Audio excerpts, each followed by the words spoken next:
이번에는 19금 세금 이야기 한번 들어보겠습니다. 오늘은 딸을 지키지 못한 간병인의 이야기입니다. 재미로 듣고 세금도 배우는 절세극장 시작하겠습니다. 안녕하세요. 제 직업은 간병인이에요. 몸이 불편한 어르신들을 보살피고 월급도 조금씩 받아요. 그러다 지인의 소개로 60대 중반의 건물주를 만나게 됐어요. 지병이 있긴 했지만 심하지 않아서 간병하기도 편했어요. 그분은 아내도 있었고 장가간 아들도 둘이나 있었어요. 그런데 가족들과 사이가 별로 안 좋아서 혼자 사셨어요. 김 여사, 난 이 집이 혼자 살긴 너무 커서 싫어. 그냥 우리 집에 들어와서 같이 삽시다. 장 선생님, 제가 사실 어린 딸이 하나 있어요. 그 아이 어떻게 하고 여기 제가 혼자 들어와서 살아요. 딸도 데리고 들어오면 되지. 방 하나씩 내줄 테니 들어와요. 그렇게 그 집에 들어가서 한 4년쯤 살았나? 어느 날 제가 잠깐 장 보려고 외출을 했는데 딸한테 전화가 온 거예요. 글쎄, 그 남자가 몹쓸 짓을 했다고요. 낮잠을 자고 있는데 그랬대요. 당장 경찰에 신고하려고 했는데 그 남자가 무릎 꿇고 빌었어요. 돈은 얼마든지 줄 테니까 비밀로 해달라고 하더라고요. 그렇게 넘어가긴 했는데 딸은 다음날 바로 가출하고 연락이 끊겼어요. 한 6년이 지나서야 딸한테 다시 전화가 왔는데 갑자기 돈을 빌려달라는 거예요. 엄마, 나 무서운 아저씨들한테 쫓기고 있어. 빚이 한 3억이나 되는데 갚아줄 수 있어? 우리 딸! 얼마나 고생이 많니. 못난 엄마 때문에 미안해. 빚 다 갚아줄게. 들어와. 딸은 그때 가출해서 찜질방을 전전하다가 유흥업소에 발을 들였대요. 그러다 사채업자들한테까지 빚을 많이 지게 된 거고요. 저는 장 선생님한테 보상금을 내놓으라고 했어요. 제 딸 인생을 망친 대가로 말이죠. 그래서 그때 10억 원을 받아서 3억 원은 빚 갚고 나머지 7억 원은 제가 갖고 있었어요. 그리고 나서 넉 달 후에 그분은 세상을 떠났습니다. 저는 그분 재산을 은행 대여금고에 넣어놓고 있었는데요. 한 2년 정도 있었나? 국세청에서 조사가 들어오더군요. 그리고 증여세를 엄청 내게 됐는데요. 저는 아직도 너무 억울해요. 네, 절세극장이 점점 수위가 너무 높아지고 있습니다. 남자들의 문제네요, 항상. 남자들의 정말 어떻게 간병인을 두고 있는데도 이제 또 못된 짓을 하는. 네, 임 기자님, 저는 일단 엄마 이제 간병인으로 들어가신 분이죠. 엄마가 좀 소름 끼치는 게 어떻게 자신의 딸한테 그런 짓을 했는데 돈 받고 용서해 준 거예요? 네, 저도 그 부분이 좀 이해가 안 갔어요.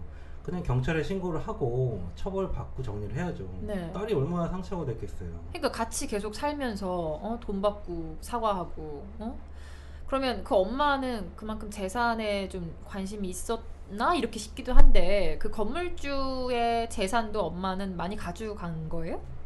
이 사연에는 소개가 안 됐지만 건물주가 그때 돌아가시기 전에 빌딩을 팔아가지고 현금이 수십억 원이 있었대요.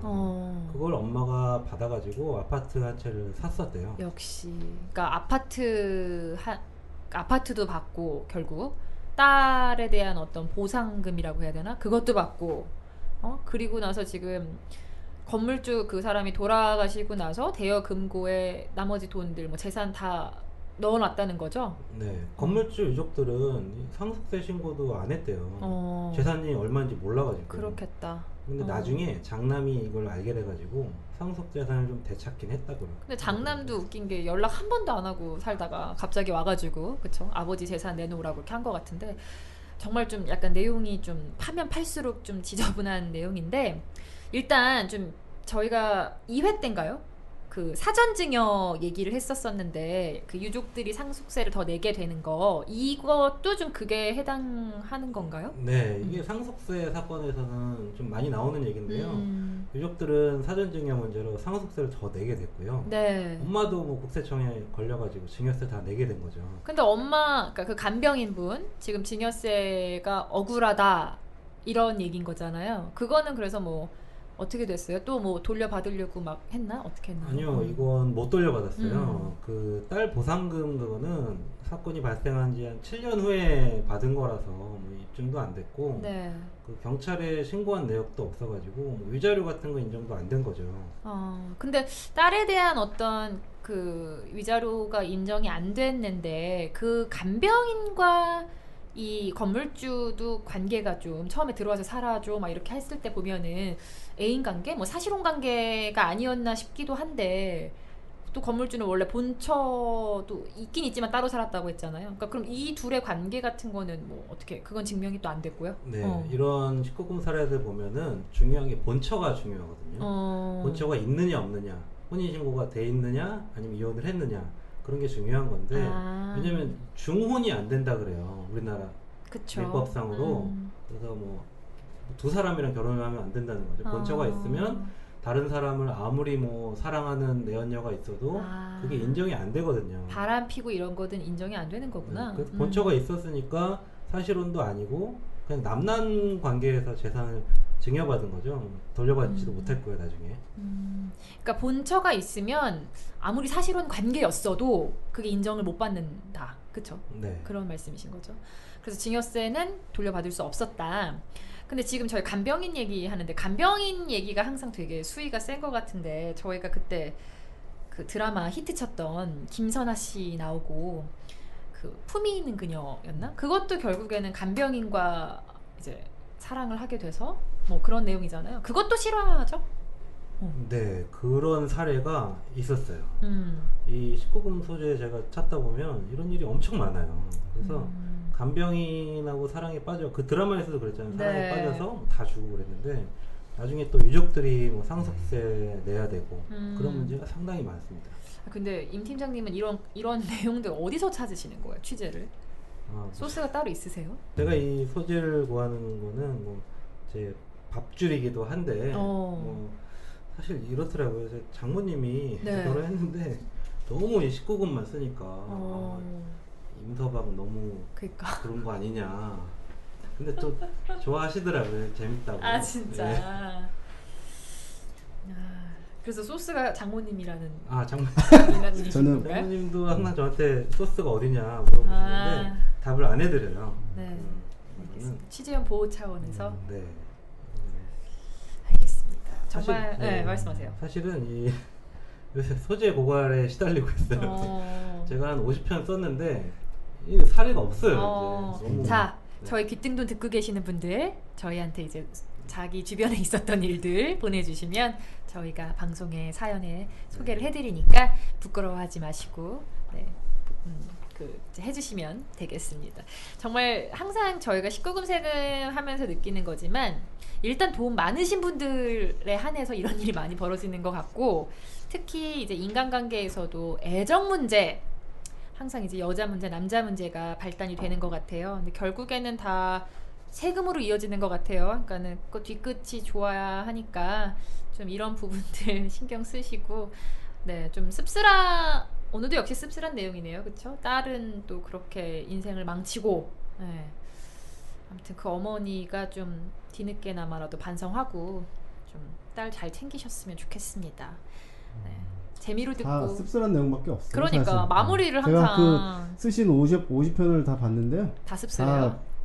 뭐 긍정적인 내용은 없어요. 그러니까. 뭐 웬만하면 다 불륜 뭐.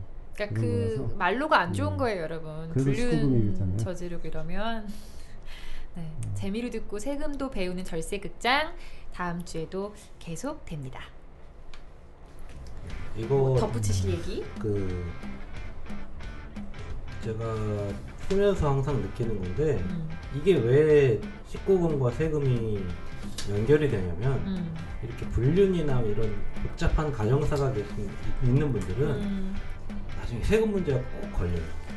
그래서 세금이 나왔는데 이미 대비가 안 된 거예요. 뭔가 자꾸 복잡하고 나쁜 뒤로 이제 몰래 이렇게 하다 보니까 세무사 상담 같은 것도 제대로 못 받고 이걸 어떻게 상담받아요? 찝찝하니까 또 못 그렇지. 봤죠. 예. 그랬는데 나중에 재산이 또 오고 가고 뭐 헤어지고 돈 주고 받고 이러다 보면 이 문제가 생기는데 이걸 또 그 이제 억울하다는 사연을 국세청이나 뭐 조세심판원 같은 데서 내야 되잖아요. 그치. 그러면 이 내용을 그 이제 너무 그 굴욕적이고 남한테 알리고 싶지 않은 비밀인데 증빙을 해야 되잖아요. 세금을 돌려받으려면 내 그 그렇죠. 아. 불쌍한 이 나의 이 딱한 사연을 자존심보단 돈이구나. 네, 그걸 다 상세하게 이제 적어가지고 내다 보니까 이게 세상에 알려지는 거거든요. 이거 뭐 홈페이지에서도 공개가 되는 사례도 있고 하니까 진짜. 그러다 보면 어차피 국세청이랑 이쪽에서는 다 알게 되는 거고 자기 집안 사정 있다면 뭐 전기세나 이런 내역까지 다 이제 다 증빙을 해야 되고 하니까 아주 그 수습이 좀 그러니까. 찝찝해져요. 그러니까 소문은 안 나더라도 누군가 제3자가 알고 있다는 것 자체가 좀 그렇잖아요. 내가 내 입으로 이 얘기를 네. 꺼내는 게 그렇죠, 그렇죠.